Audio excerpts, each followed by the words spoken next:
శ్రీ గురుభ్యో నమః. శ్రీ మహాగణాధిపతయే నమః. శ్రీమాత్రే నమః. భగవద్భక్తులకి నమస్కారం. వాగ్దేవి సరస్వతి ఛానల్కి సుస్వాగతం. నేను సూర్యకుమారి కందాళ. ఇవాళ మనం భక్త కన్నప్ప చరిత్ర తెలుసుకుందామండి.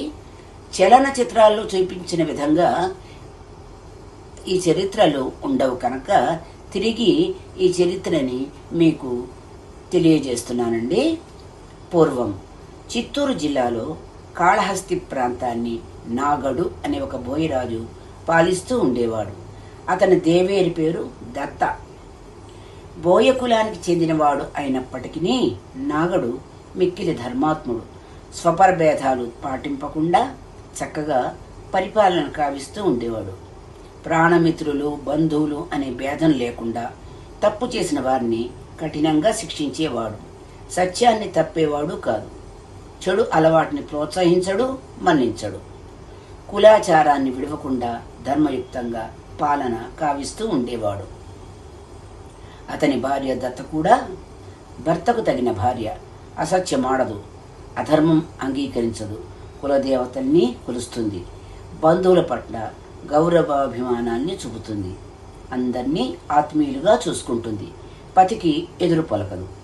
కానీ ఎప్పటికీ ఆ దంపతులకి సంతానం కలుగలేదు. ఆ దంపతుల బాధ సంతానం లేకపోవడం గురించి ఎన్నో పూజలు, వ్రతాలు, తీర్థయాత్రలు, ఉపవాసాలు చేశారు. కానీ లాభం లేకపోయింది.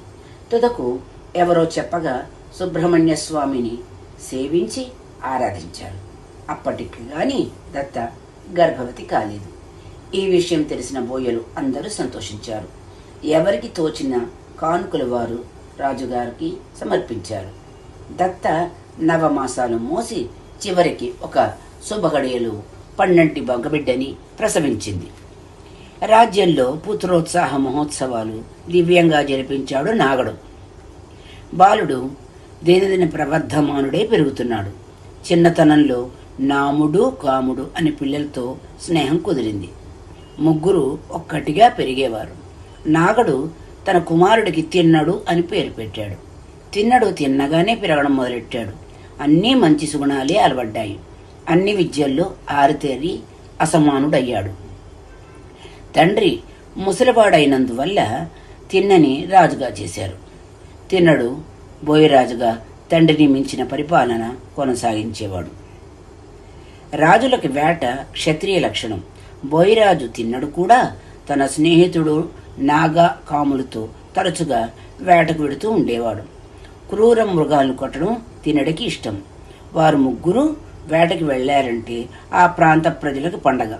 ఎందుకంటే అందరికీ కావలసిన జంతువుల్ని కొట్టి పట్టుకొట్టి ఇచ్చేవారు. ఒకనాడు వారు ముగ్గురు వేటకు బయలుదేరారు. ఆ రోజు వారికి ఏనుగు అంత పంది కనబడింది. దాన్ని తినడు బల్లెంతో పొడిచి చంపాడు. ముగ్గురు దాన్ని ఈడ్చుకుంటూ పోయారు. అది సువర్ణముఖి నదీ తీర ప్రాంతం. తిన్నడు అక్కడ యథాలాపంగా చూడగా దగ్గరలో ఒక కొండ, ఆ కొండ మీద ఒక దేవాలయం కనబడ్డాయి. అది కాళహస్తి పర్వతమని, ఆ దేవాలయంలో దేవుడున్నాడు, దాన్ని బ్రాహ్మలు పూజిస్తారు అని తెలుసుకున్నాడు. నువ్వు స్నేహితుడు కదా, నువ్వు దర్శించవచ్చు అని మిత్రులు చెప్పారు. ముగ్గురు కలిసి దర్శించడానికి వెళ్ళారు. ద్వారాలు తెరిచి లోపల ప్రవేశించారు. లోపల శివలింగం, దానిపై పువ్వులు, ఓ పక్క దీపం వెలుగుతూ వారి కంటపడింది. ఆ శివలింగం ఎంతో అందంగా కనబడింది తిన్నడికి. బ్రాహ్మలు పూలతో పూజించి నైవేద్యం పెట్టిపోతారని తెలుసుకున్నాడు. ఈ బ్రాహ్మలు ఎంత ద్రోహం చేస్తున్నారు అనుకున్నాడు అమాయకంగా. మనం కూడా దేవుడికి ఆహారం ఇక్కడే ఉంచిపోదాం, ఆ దేవుడు తనకిష్టం వచ్చినప్పుడే తింటాడు అని అనుకుని నైవేద్యం పెట్టాడు. కానీ ఆ శివలింగాన్ని విడిచి వెళ్ళడానికి మనసు ఒప్పలేదు. ఇంతలో మిగిలిన స్నేహితులు పందిని రుచిగా కాల్చి ఉంచారు.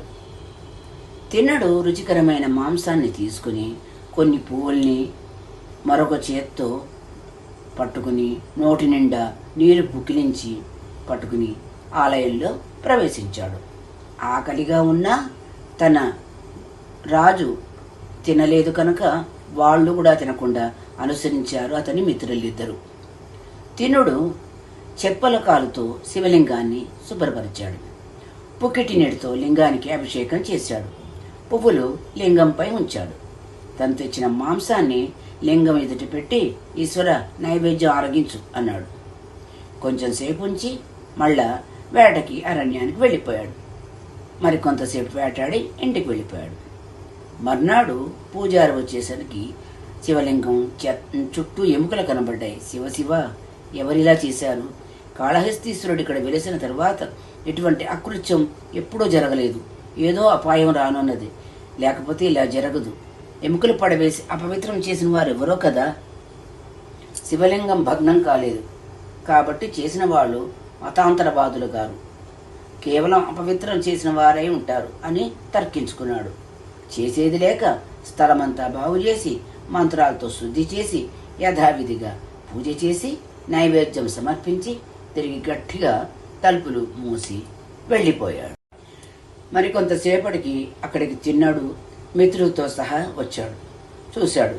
మళ్ళా కాలుతో శుభ్రం చేసి నోటిలోని నీటితో లింగాన్ని శుభ్రం చేసి లింగంపై పూలుంచి తెచ్చిన మాంస నైవేద్యాన్ని సమర్పించి అరణ్యానికి వెళ్ళిపోయాడు. రోజు రోజుకు తిన్నడిలో భక్తి ఎక్కువ కాసాగింది. మిత్రులతో మాట్లాడడం మితమైంది. తనలో తనే ఏదో స్మరించుకుంటుంటాడు, గొణుక్కుంటుంటాడు. మిత్రులకి ఇదేమిటి అర్థం కాలేదు. ప్రతిరోజు పూజారి రావడం, ఆ తర్వాత తిన్నడు రావడం జరుగుతోంది. పూజారి వచ్చేటప్పటికి గర్భాలయంలో ఎముకలు మాత్రమే కనబడుతూ ఉండేవి. ఇలా వారం రోజులు గడిచాయి. పూజారి, పరమేశ్వర, నా అందు ఏదైనా అపచారం జరిగిందా స్వామి? లేకపోతే ప్రతిదినం ఎముకలతో కూడిన ఈ ప్రాంతాన్ని ఎలా శుభ్రం చేయగలను? ప్రతిరోజు ప్రాయశ్చిత్తం ఎలా చేస్తాను? నీకు ఇష్టం లేకపోతే నన్ను రావద్దు అని ఆజ్ఞాపించు. లేదా ఆ కిరాగతకులనైనా కట్టడి చేయి స్వామి. వయసు మళ్ళిన వాడని ప్రతిదినం శుద్ధి చేసి ప్రాయశ్చిత్తం చేయలేకపోతున్నాను ఈశ్వర అంటూ ప్రార్థించాడు. శ్రీకాళహస్తీశ్వరుడు అతనితో, బ్రాహ్మణోత్తమ, నీ భక్తిలో లోపం లేదు, బాధపడకు. వారం రోజుల క్రితం ఒక బోయవాడు ఇక్కడికి వచ్చాడు. నన్ను చూడగానే నా భక్తుడయ్యాడు. అతని భక్తిని పరీక్షింపదలిచాను. నువ్వు కూడా అతన్ని గమనించు అన్నాడు. పూజారి సరే అన్నాడు. లింగం వెనక్కి వెళ్ళి నక్కి కూర్చున్నాడు. యథావిధిగా తినడు వచ్చాడు. కాలితో శుభ్రం చేశాడు. పుక్కిరించి లింగాన్ని శుభ్రపరిచాడు. లింగంపై పూలు చల్లి తను తెచ్చిన మాంసాన్ని నివేదించాడు. లింగానికి మామూలుగా నమస్కరించాడు. కానీ ఈరోజు లింగం యొక్క కళ్ళల్లో ఒకదాని నుండి రక్తం రావడం గమనించాడు. అయ్యయ్యో శివ శివ, ఎంత అపచారం జరిగింది! నీ కంటిలోంచి రక్తం కారుతుంది ఏమిటయ్యా అంటూ తన పంచెతో విగ్రహంలోని కంటిని తుడిచాడు. అయినా కంటి నుంచి రక్తం కారణం ఆగలేదు.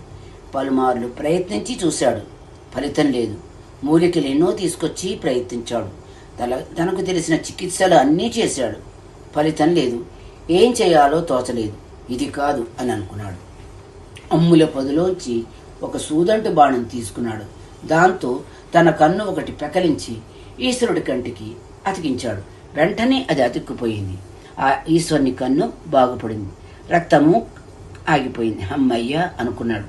కానీ ఇంతలో విగ్రహం రెండవ కంటి నుంచి కూడా రక్తం ధారగా కారణం మొదలుపెట్టింది.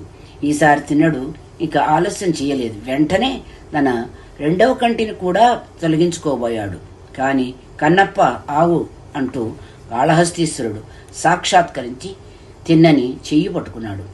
లింగానికి మారుగా తన ఎదుట దివ్య తేజస్సుతో వెలిగిపోతున్న ఈశ్వరుణ్ణి చూశాడు. నీ కన్నులు బాగుపడ్డాయి కదా ఈశ్వరా అంటూ కాళ్ళపై పడ్డాడు. ఆనందపడ్డాడు ఈశ్వరుడు. లేవనెత్తి పూజారిని కూడా ముందుకు రమ్మని సేగ చేశాడు. వత్స, తిన్నా, ఈ బ్రాహ్మణోత్తముడు చిరకాలం నుండి నన్ను భక్తితో కొలుస్తున్నాడు. వారం రోజుల నుంచి నీవు చేస్తున్న పనికి చాలా పరితపిస్తున్నాడు. నీ శిశుభక్తిని ఇతనికి చూపించాలనే పరీక్షించాను అని ప్రేమపూర్వకంగా తిన్నడి ముఖాన్ని నిమిరాడు. వెంటనే తిన్నని రెండు కళ్ళు యథావిధిగా వచ్చాయి. చిత్తపు సిద్ధి ఉన్న భక్తుల్ని ఎప్పుడు కనిపెట్టి ఉంటాను. నీవు ధన్యుడు అంటూ అంతర్ధానమయ్యాడు. తిన్నడు సంతోషపడ్డాడు. పూజారి వచ్చి తిన్నని కౌగిలించుకుని, భక్తాగ్రేశ్వర, నీ దర్శన భాగ్యం అబ్బినందుకు చాలా సంతోషంగా ఉంది. నేను ధన్యుణ్ణయ్యాను. నీవు తిన్నడువు కావు. కన్నప్ప అనే పేర భక్తాగ్రగణ్యుడిగా ప్రసిద్ధి చెందుతావు, కీర్తిని పొందుతావు. శ్రీకాళహస్తిలో నీ చరిత్ర చిరస్థాయిగా వెలుగొందుతుంది నాయన అంటూ దీవించాడు. కన్నప్ప బతికున్నంతకాలం ధర్మపాలన కావించాడు. ధర్మ పరిపాలనకి, సత్యసంధతకి, నిర్మల భక్తికి కన్నప్ప జీవితం ఒక ఆదర్శం. ఇంతటితో భక్త కన్నప్ప చరిత్ర సమాప్తం. వేరొక భక్తుని కథతో తిరిగి మిమ్మల్ని కలుస్తానండి. ఉంటానండి. నమస్కారం. సూర్యకుమారి కందాళ.